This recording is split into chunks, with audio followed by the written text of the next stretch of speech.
So I'll be talking on DMEC, true component lamellar keratoplasty. So I do not have any financial interest to disclose. So if you compare DSEC, it is 80 to 120 micron more. So it is not anatomically perfect, also not visually. So compared to DMEC, it is perfectly anatomical. So it is 14 micron versus 14 micron, and it is higher chances of getting 20/20 or better vision. So this is the same patient, 2 eyes, 1 eye dissect done long time back in the left hand side and the right hand side. It is also post-op 7 years.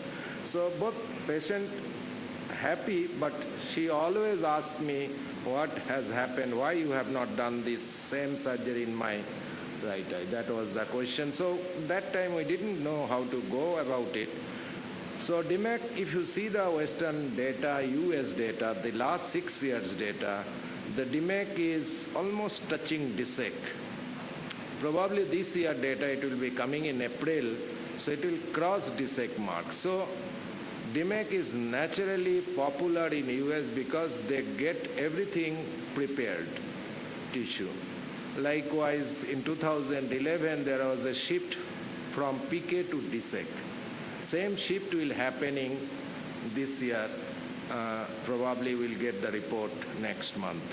And India, probably 100 plus surgeons are doing EK on a regular basis.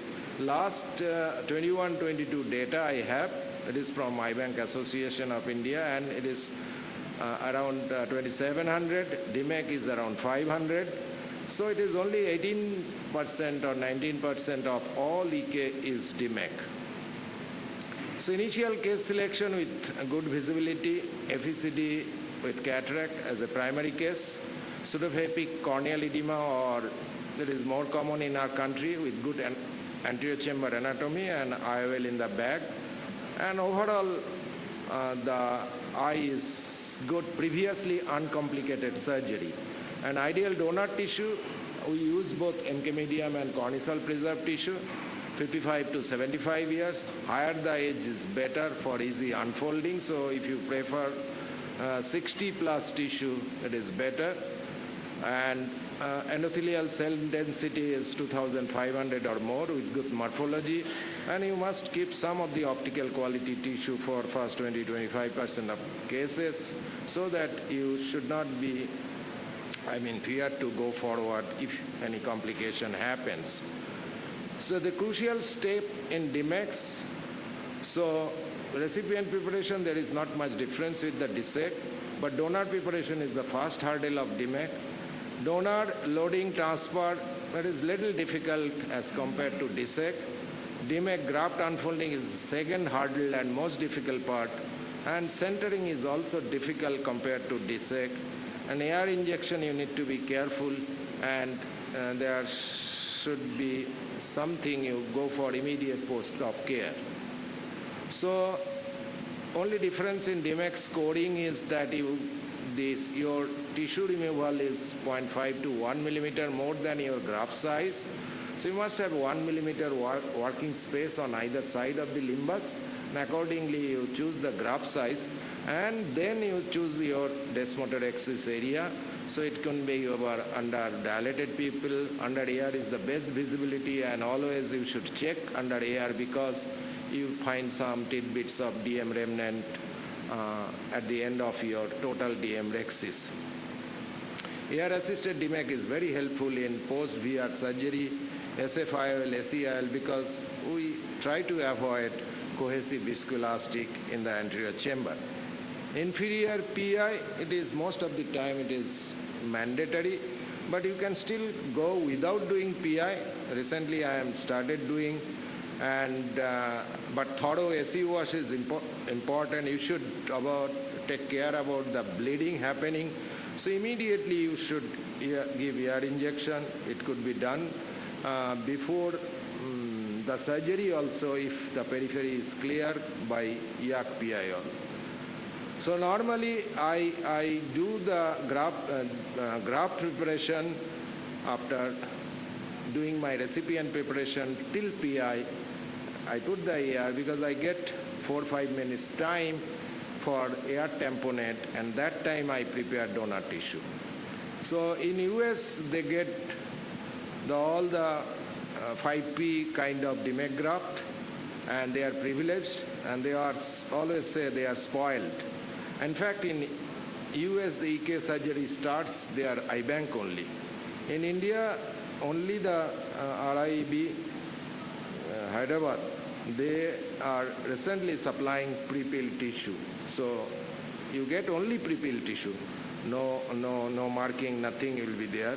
But otherwise, all surgeons prepare the DMEC graft themselves, and the graft damage happens in 1 to 4% of the cases. So this is the way I used to do. So I first give 9.5 millimeter light trephination, simple handheld trephination, and I remove the peripheral redundant DMEC. Then I leave the edge of the peripheral DMEC endothelial complex. And once I have done it all 360 degree, it is one-hand technique with the McPherson forceps, simple McPherson forceps. And you have to be very careful to look at the angle of both sides. And then put a punch of 3 millimeter, 2.5 millimeter.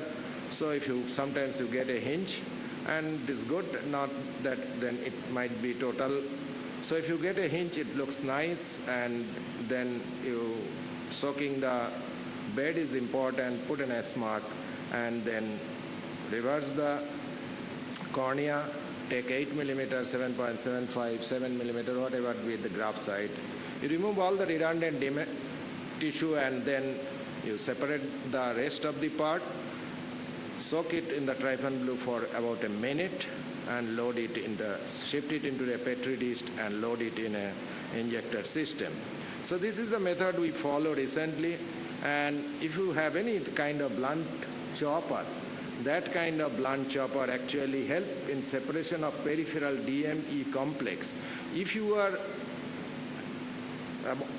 can do it 360 degree nicely, so your radial tear will never happen.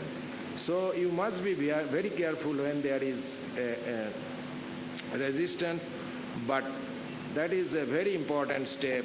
Anything, at Sinski hook can do it, but it is blunt, so blunt chopper is the best instrument here. Sometimes even that you may find a small peripheral tear. You can see at about 2 o'clock position, you convert the tear into a Nike sign or tick sign, and then you do the procedure so that radial tear will not extend up to the center. If you are not doing it, the radial tear might extend in the center, your graft might be damaged. So donor transfer and insertion, I always say that any kind of injector system is good. It is in your hand, what is good, you choose that, but all are almost same, but main thing that ease of unfolding and less cell loss is our ultimate goal. So this is a very beautiful YouTube videos are there. You could choose that. This is the configuration of DMEC scroll. Inside the anterior chamber, I looked it differently. I always check the tease the tissue to see how the graft will be behaving in the anterior chamber. Accordingly, I clear myself that how I go about it, like that right corner, very tight scroll, and right lower, there is no scroll, so flat DM. It depends on age and other elements also, elasticity of the DM also. Check the air bubble before you are injecting it, otherwise the graft might bump, extrude out, and immediately you remove that air before opening it, so your graft will open very nicely.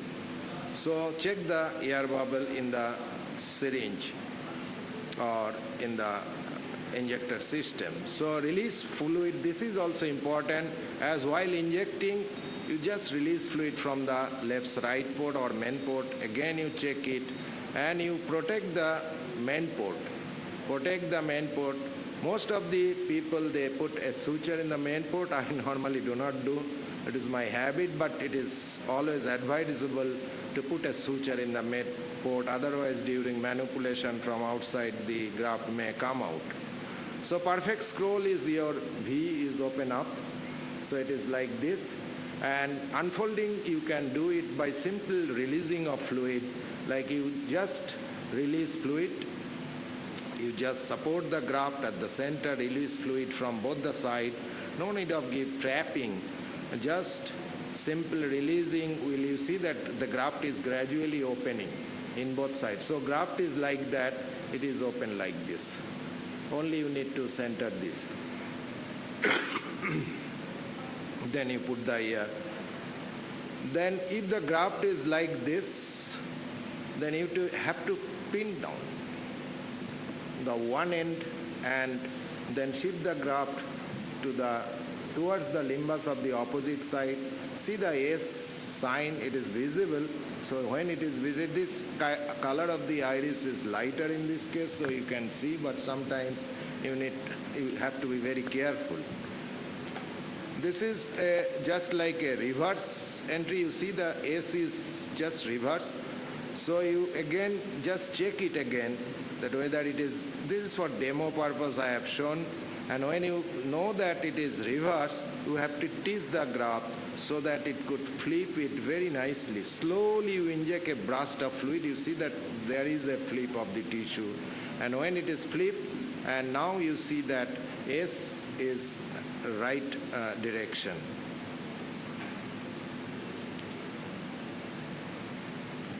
So tight scroll is sometimes, I said, is very difficult. This is a 27 years old tissue, very difficult.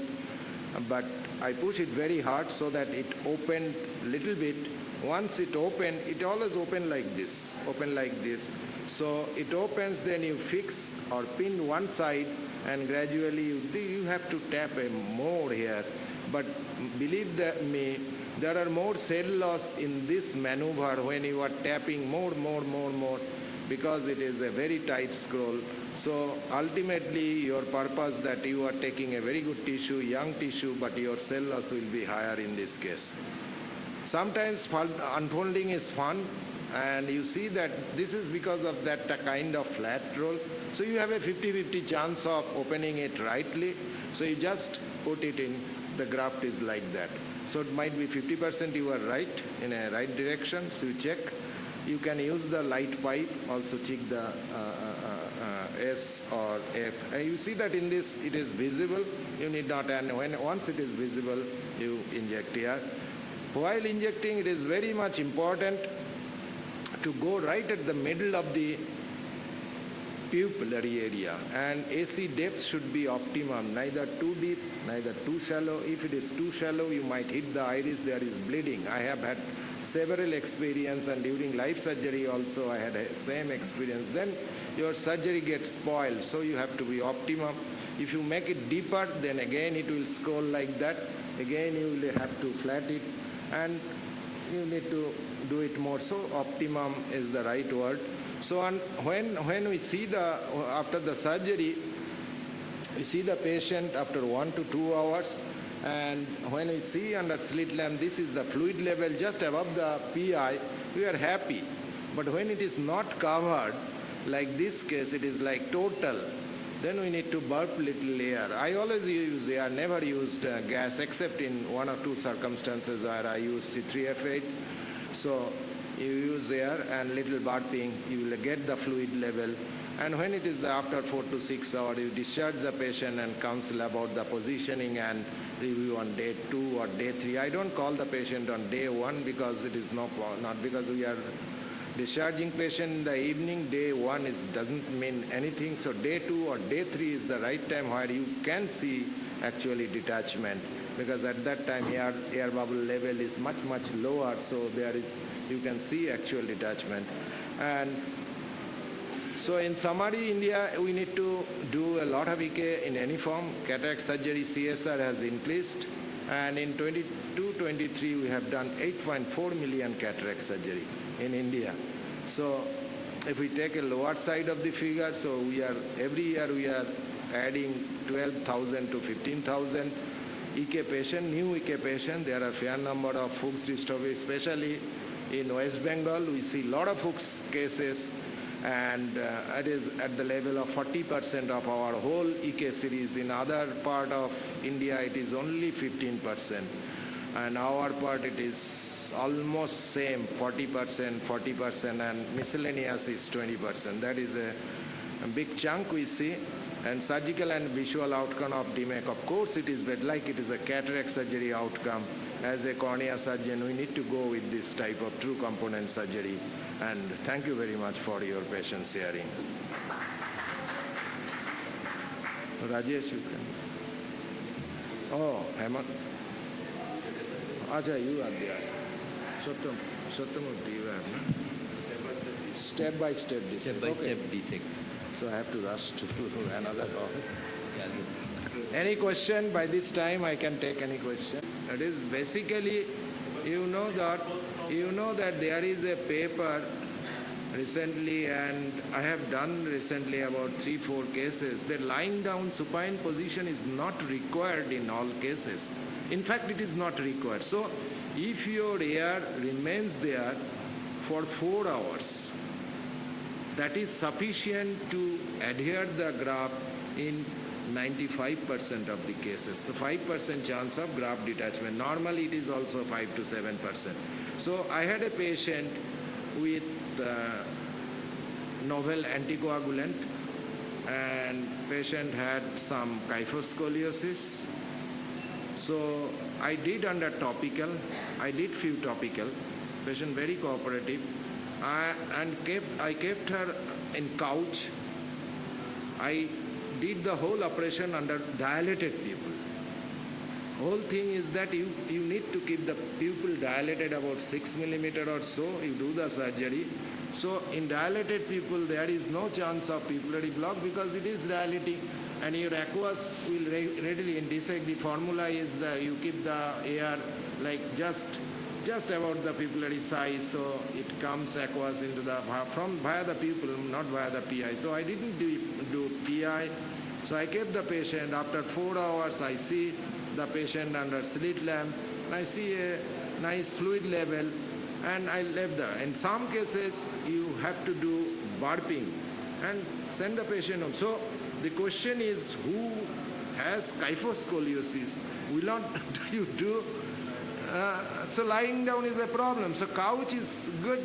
So couch, dilated people, you do the surgery, no need of PI, and you go for it. There is a beautiful paper. Last year it is published. What would you do for the flat donors which they resist folding? So if the donor is flat, it's kind of like very old donor. Old donor, yes. And the tissue is flat. It does not crawl. Not scroll. Yeah, it doesn't scroll. Yes. What would you do for the loading? Yeah. Loading, it just fold like this. So there is no pattern of like circular or this kind of, but you can still take into your injector system by just simply sucking that tissue in your syringe.